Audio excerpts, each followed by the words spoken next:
जवाब नहीं खे मास्टर।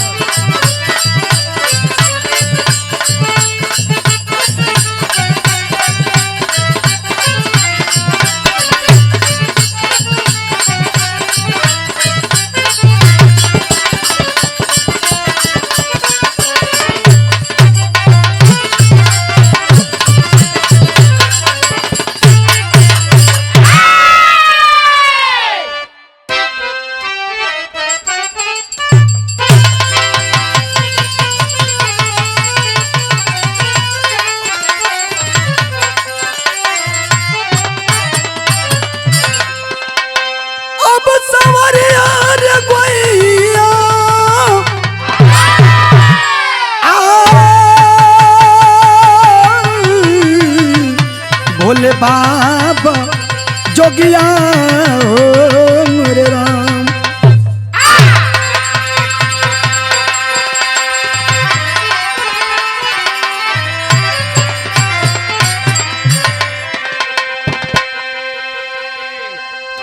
अच्छा बाबू, जैसन कि आप लोगन जाने ला, हम बिरहा गायक बागी प्रवीण यादव अपनी पूरी पार्टी के सहयोग से एक धमाकेदार दर्दनाक विरह की प्रस्तुति लाल फिल्म बैनर तरह हम करने जा रहे हैं, जिसके रिकॉर्डिंग इंजीनियर हमारे बड़े भैया कमलेश प्रजापति श्याम डिजिटल स्टूडियो आजमगढ़। बात कैसे ये कहा का बाबू, 4 लाइन भूमिका के तहत कवि ने लिखा है क्या?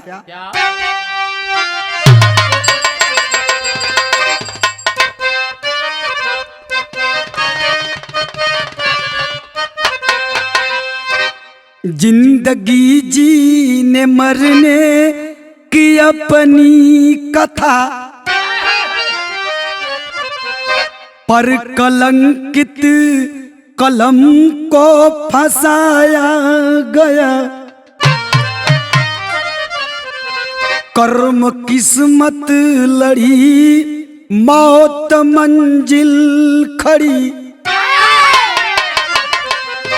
आस्था को निशाना बनाया गया। चक्र कुचक्र में फंस गया आदमी, दोष दूसरे पे हरदम लगाया गया। विधि का विधान से बस चले जिंदगी, प्रवीण भैया लाल सच बताया गया।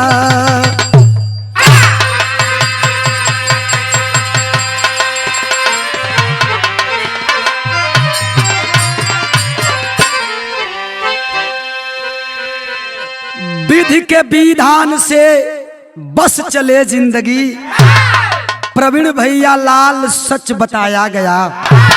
अरे बाबू, बिरहा को हमरे शुरुआत भइल एक लाइन कव्वाली के टुकड़ा कवि जी लिखल सुन। कौनो भक्त अपने भगवान से कहत है का कल भैया,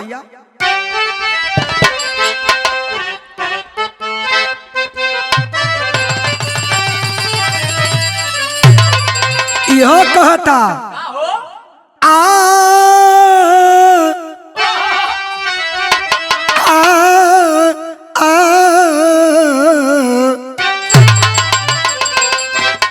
अब मजा, अरे अब मजा नहीं मिलता, अरे दूर रह के जीने में।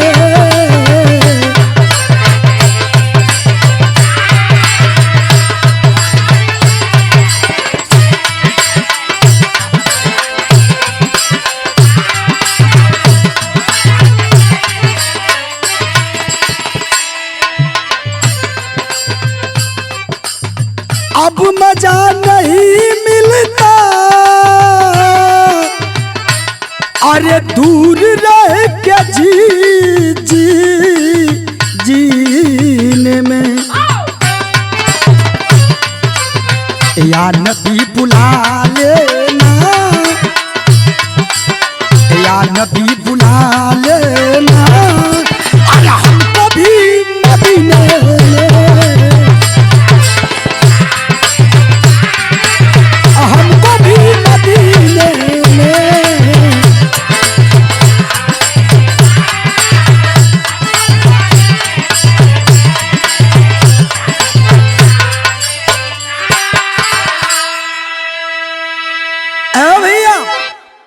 इ त कव्वाली का टुकड़ा रहल, लेकिन ऐसे सुपर भाव कवि जी बिरहा में लिखत हम आज का माहौल आज का मौका देख के का लिखलो भैया।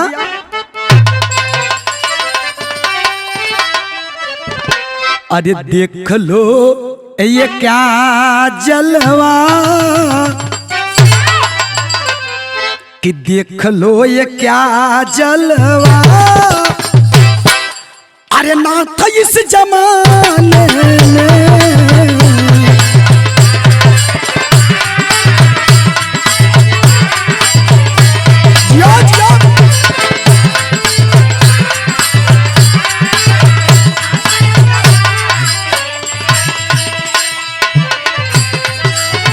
देख लो ये क्या जलवा, अरे नाथ इस जमाने में। जिंदगी तड़पती है, जिंदगी तड़पती है, अरे मौत के घराने में, मौत के घराने में।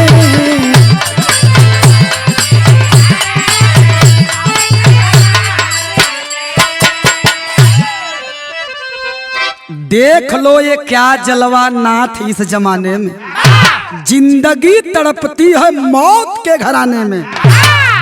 हमरे बिरहा का शुरुआत हो गई, बात कहाँ का मालिक नजम लगाला सिंगल सिंगल लाइन कैसे।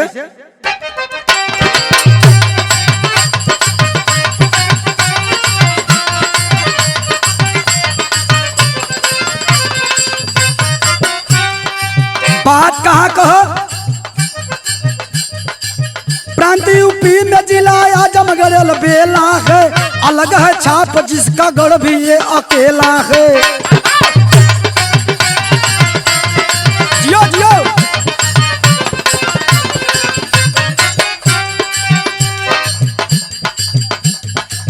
बीच से तमसा बहती दुर्वासा की माटी में, कला साहित्य कुश्ती वीरों की परिपाटी में।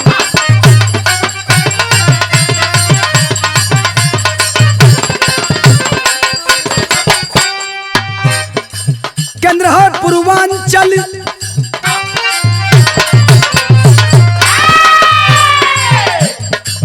केंद्र पूर्वांचल का राजनीतिक बोलबाला में, नमाज पढ़ते लोग यहाँ के शिवाला में।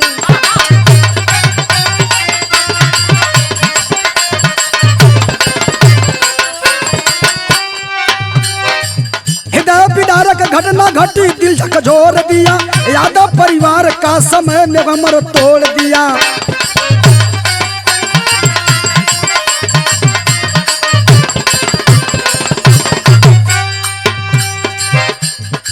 भाई ओपीएसपी रामपुर धर्म नवाम, भाई ओपीएसपी रामपुर दरमियान बसे, गजब की जिंदगी दुखों पे भी परिवार हंसे।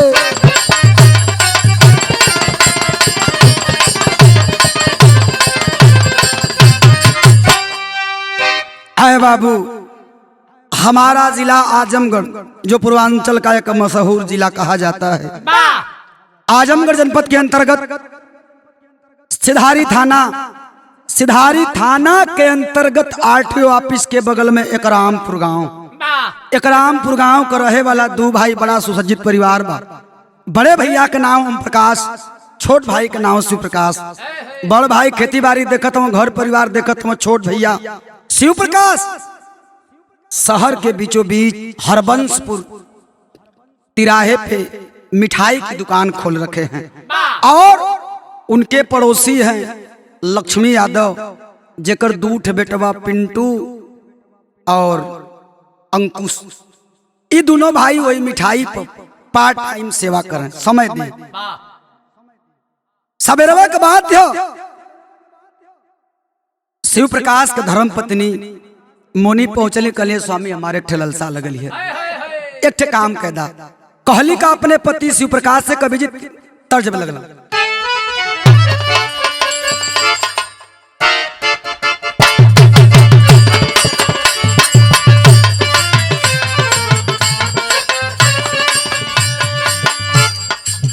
चूड़ियों पे नाम हमार सड़ियों पर नाम बा।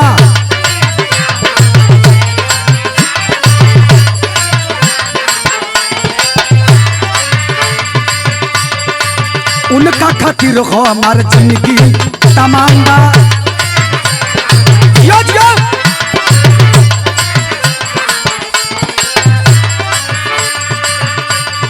अरे चूड़ियों पे नाम हमारा सड़ियों पर नाम बा। उनका खातिर हो हमार जिंदगी तमाम बा। सरदा पूरा हमरे मनवा के अरे सरदा पूरा हमरे मनवा के गोदा गोदा खली पाइन गोदनवा के गोरे हथवा पर नाम सजनवा के गोदा गोदा गोली पाइन गोदनवा के।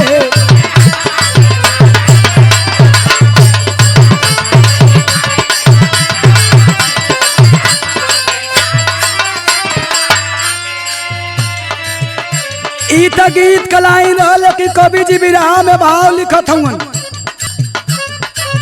कराया न कानी ना माना सजनवा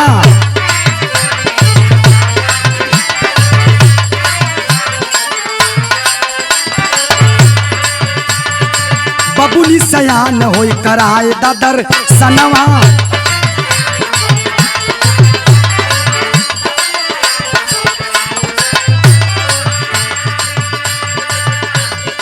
कराया न कानी ना माना सजनवा बबुली सयान होए कराता दर्शनवा। सरधा पूरा हमर मनवा के सरधा पूरा हमर मनवा के चला चला पिया करे दर्शनवा के मनली मनौती ललनवा के चला चला पिया।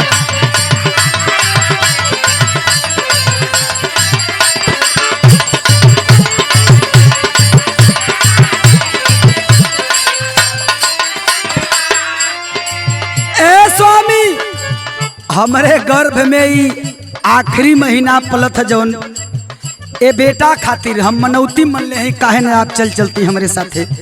तो शिव प्रकाश कहत हम अंतराम कैसे बाबू धनिया भदवारा के बाटे महीनावा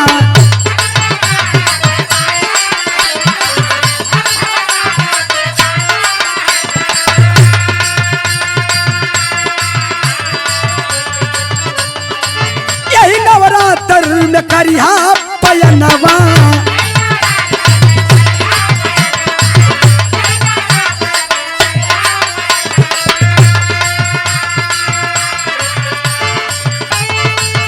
सही करा नहीं बिजनेस बहनावा के सही करा नहीं बिजनेस बहनावा के चला चला कर पिया दर्शनवा के मनल बाटी मनौती ललनवा के।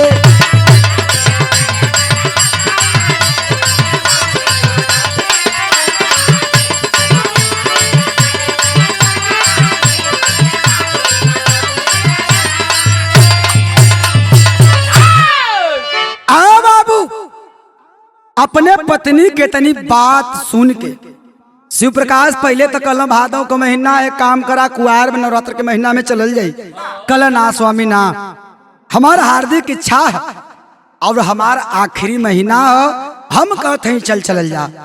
आए बाबू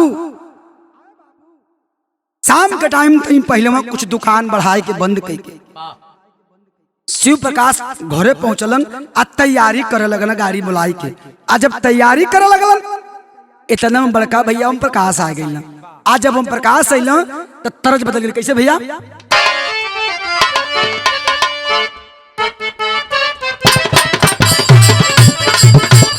जियो जियो जियो वह गीत कलाइन है कौनो मेहरारू अपना पति से फरमाइश कैले रहल। का कहले रह भैया रही नैहर में लइकन के पहला पसंद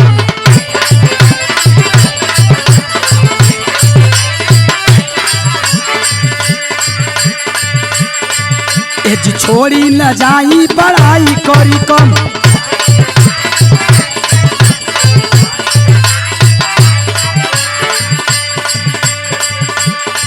रही नैहर में लइकन के पहिला पसंद ए जी छोड़ी न जाई बड़ाई करी कम ना होके कंट्रोल ईमान जाई डोल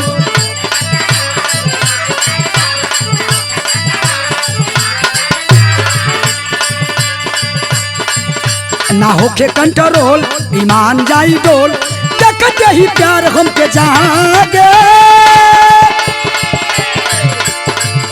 तसरिया अरे सरिया करिया ले ले यहाँ पलमुआ नजरिया ना लागे सरिया करिया ले ले यहाँ पलमुआ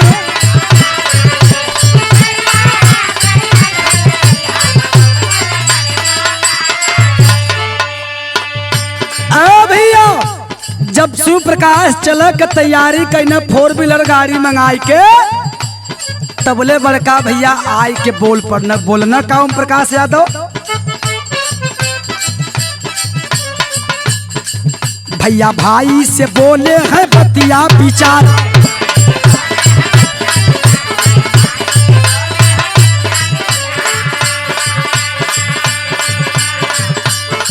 रोवे कुकुर रतिया में बोले सियार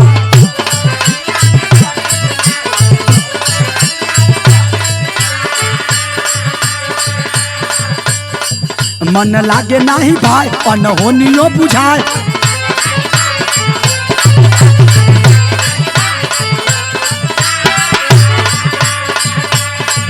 मन लागे नहीं भाई अनहोनियो बुझाए बबुआ के भैया समझावे चुनरिया चुनरिया विंध्याचल चढ़ावे जाई माई हमके बोलावे चुनरिया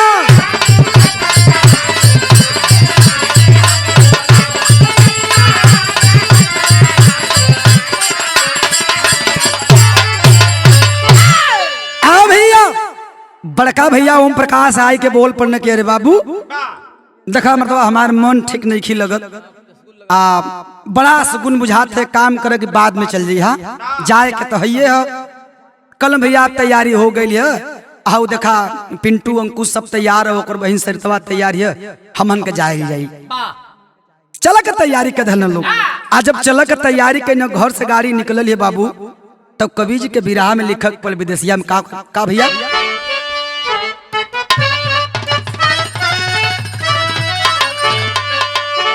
आजमगढ़ जौनपुर अरे 4 लाइन पकड़ी ले हल आ खाली रोड पाके रप तार भर लस गड़िया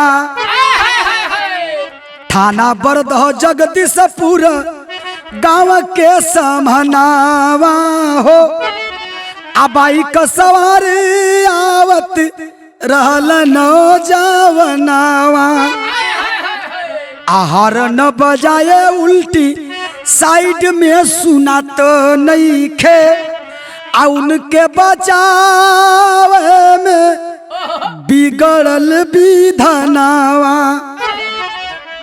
बाइक से टकराइल जब अरे डिवाइडर पर चढ़ी गईली आ भइल धमाका थर्राइल आसमानावा ऐ बाबू बरदा थाना जगदीशपुर के पहले भगवानपुर के और जगदीशपुर के बीच में जो नहर है वहीं सामने से बाइक सवार सुशील सरोज अपने साथियों को बाइक पर बैठाकर उनके घर छोड़ने जा रहे थे। साइड उल्टा होने के नाते समझ नहीं पाए, ड्राइवर हारन बजाया, इतने में गाड़ी अनियंत्रित हो करके बाइक को टक्कर मारते हुए डिवाइडर को तोड़ते हुए उस पार चली गई। और उस पार जब गई बाबू ट्रक से धक्का मार के नहर में जाके लड़ी। आज जब लड़ी आसमान थर्रा गया, अगल बगल के लोग दौड़ पड़े, अरे बाप कोई बड़ा हादसा हो गया। जैसे ही लोग पहुंचते शिव प्रकाश की सांसें अभी चल रही थी। उठाकर लोग जब बाहर किए तो शिव प्रकाश कहला का भैया एक लाइन तर्ज लगल।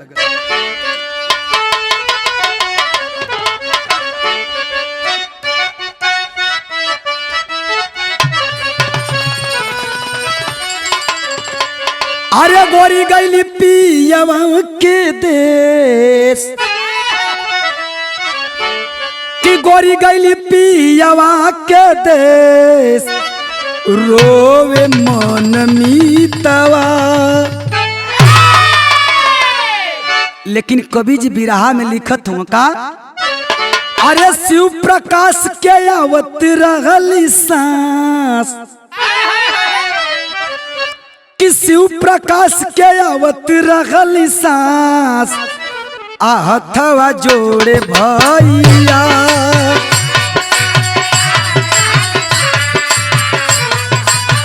जोड़े भैया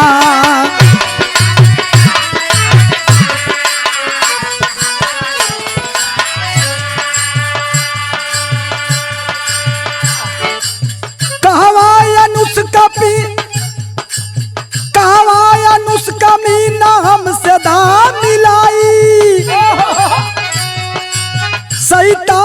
सरिता अपूर्वा देव पिंटू के बुलाई।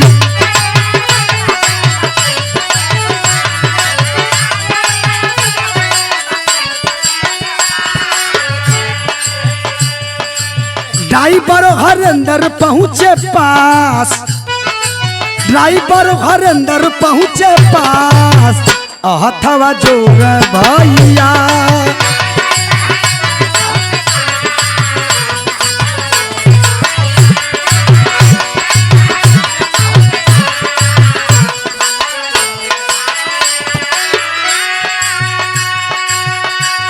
ए बाबू कोहराम मच गया। रोड पर एक एक जन को निकाल कर लोग सुलाने लगे। अपूर्वा का पता नहीं है कि वो कहाँ है। नहर में जब गाड़ी लड़ी बाबू तो पता चला कि गाड़ी से फेंका करके वो नहर के पानी में चला गया था।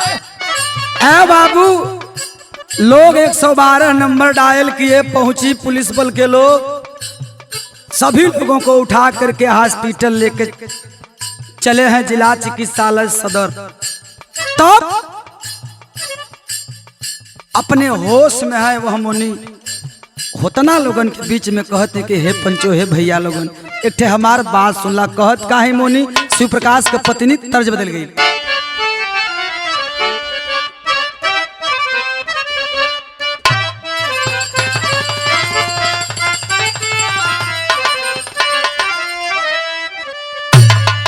कि तड़पे मीना तड़पे मीना घायल हमारो सजनवा सजनवा हमार कहाँ गईल हो। तड़पे मीना घायल सजनवा सजनवा हमार कहाँ गईल।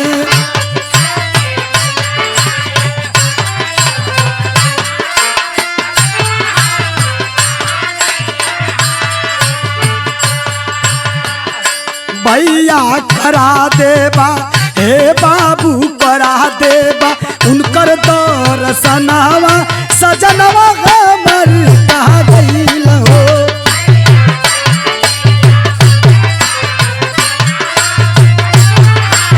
कहाँ गईल हो।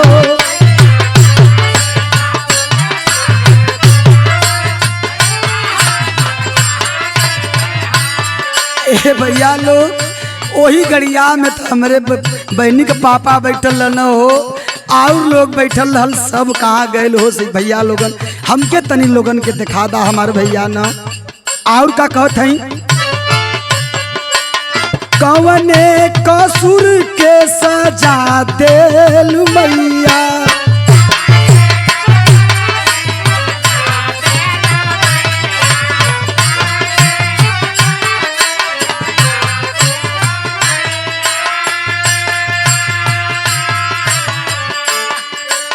काहे याद जलवई में बोरी देखलू नैया।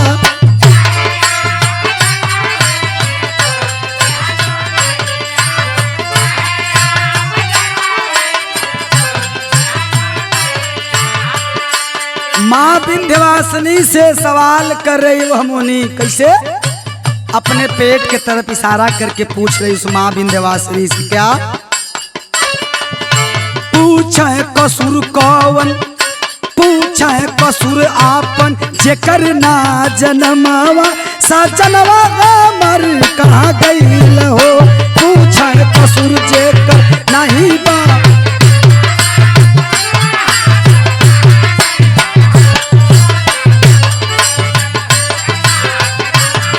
सजनवा हमर।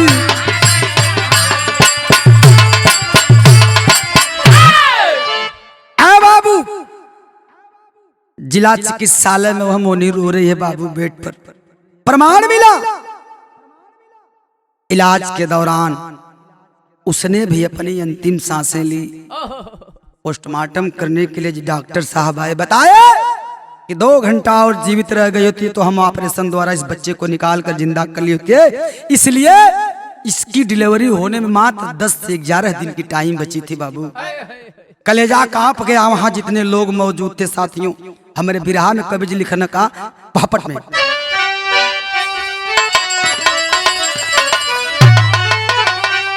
अरे पीटा छाती कि पीटा छाती ओम प्रकाश बिरनावा मनवा रोवला, मनला नाही भाई मोर कहनवा मनवा रोवला। जियो जियो भैया जियो।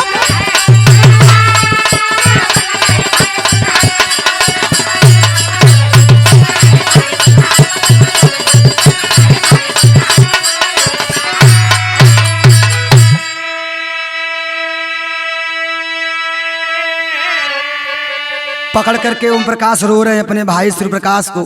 शिव प्रकाश कार्य भैया हमार बात ना मन लेना। अरे पगला अब हमें दुनिया में रह के का करो। कवि जी लिखत हूँ का पहुंचे घटना स्थल पे पोस्टमार्टम भइनी लसिया हो, अही तमीत संगी साथी सबके बरस अखिया हो। लागल भीड़ बदुअरे आज घमसनवा मनवा रोवेला, विधि का बिगड़ल कहे लोग विधनवा मनवा रोवेला।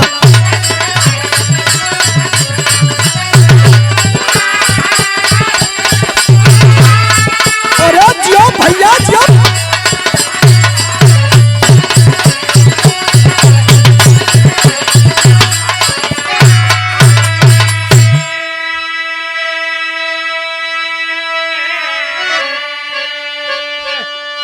ए बाबू हाहाकार मच गया एक रामपुर में। बाबू हो जब 6 लाश निकाल के सुतावल गई, पेड़ के पतई रोवे लगले भैया कि कौन बजर ओम प्रकाश के परिवार पर गिरा देला मालिक। जिले के आला अधिकारी, नेता, विधायक, मंत्रीगण, जिला अध्यक्ष जी सभी लोग पहुंचे, परिवार को सांत्वना दे रहे हैं। भैया ये तो विधि का विधान था, लेकिन मैं पूछ रहा हूँ उस माँ विंध्यवासिनी से, उस परम पिता परमेश्वर से, क्या ऐसा भी होना चाहिए? इंसान कितना दुख झेलेगा? आल्हा में प्रमाण दिया गया। कैसे बाबू?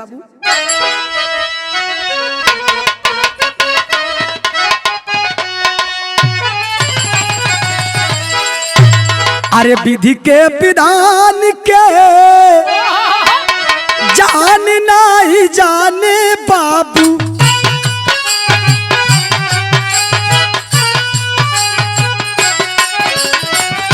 सबका क्या पारा पारी मार्य करता जाने नहीं काबू के कर आई है मऊतिया भैया।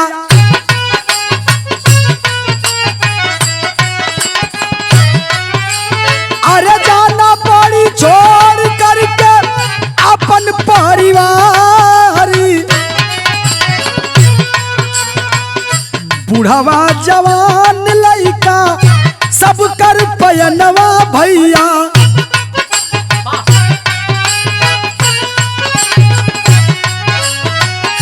उचित अनुचित माया भी संसारी,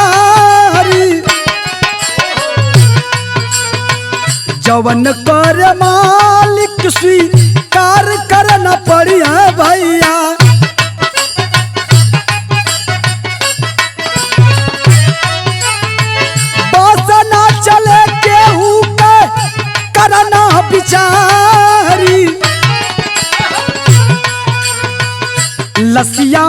ढोल कंधा देल परिवारवा भैया।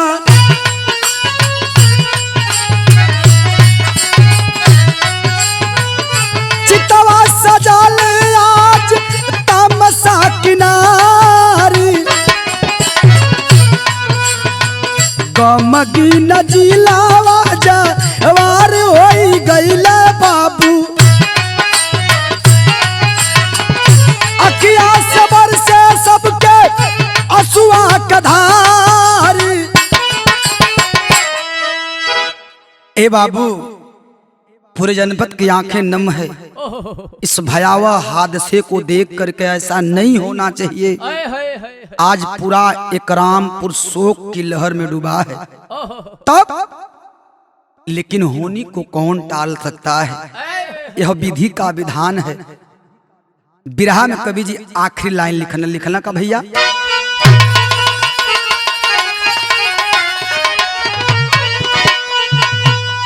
उसी टाइम वह सरिता बहन पहुंची और पूछ रही है कि दूगो हमारे भाई साथ में रहना बहन, 1 हफ्ता 10 दिन पहले राखी हमसे बधैले रहना। ओ भैयन से पूछत का भैया, अरे साथ लाल चला कहला थवा जोड़ी के आ बहिनी के बिरनावा बाबू बहिनी के बिरनावा आज जाला का छोड़ के बहिनी के बिरनावा।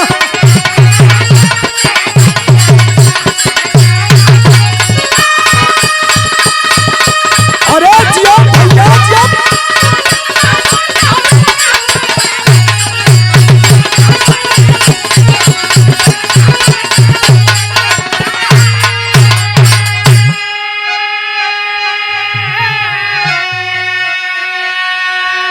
कि कैसे भगिलिया बोला दिखाई चेहरावा आ डोलिया पे हमारे के डाली गयो हरावा।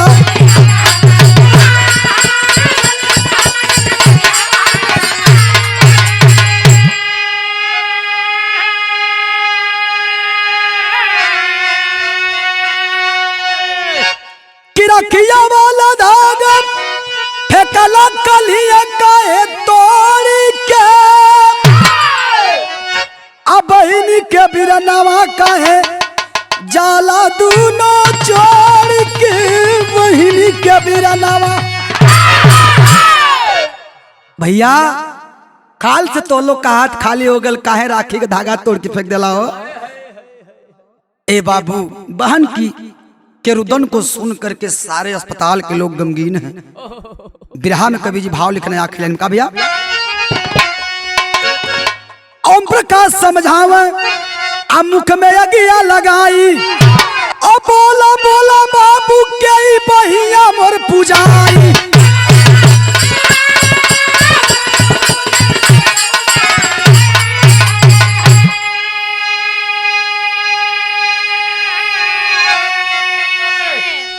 माई बाप का बुढ़ाउती बिगड़ल गईला तुम्हारोड़ के बहिनी के बिरनावा। अरे बहिनी के बिरनावा बोला जाला कहे छोड़ के बहिनी के। जाओ भैया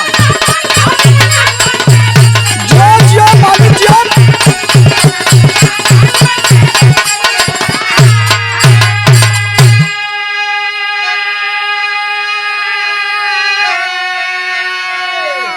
ए बाबू इतनी गमगीन दास्तान को, इतनी दर्द भरी कहानी को हम लोग क्या गाएं क्या बजाएं। कलम कवि जी की थर्रा जा रही है लाइन लिखने पर, आवाज नहीं निकल रही कलाकार साथियों से। भगवान ऐसा तुमने क्या कर दिया। बिरहा का आखिरी लाइन कैसे बहादुर कि गुरु बिहारी गणेश चंद्र का विधि का विधान होला। आराम रस अवधू दादा प्यारे लाल गम में भोला हो।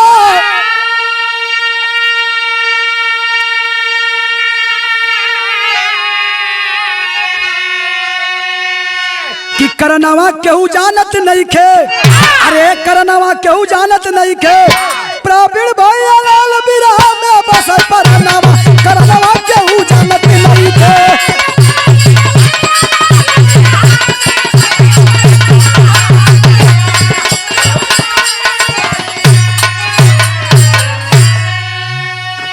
बहुत बहुत धन्यवाद साथियों।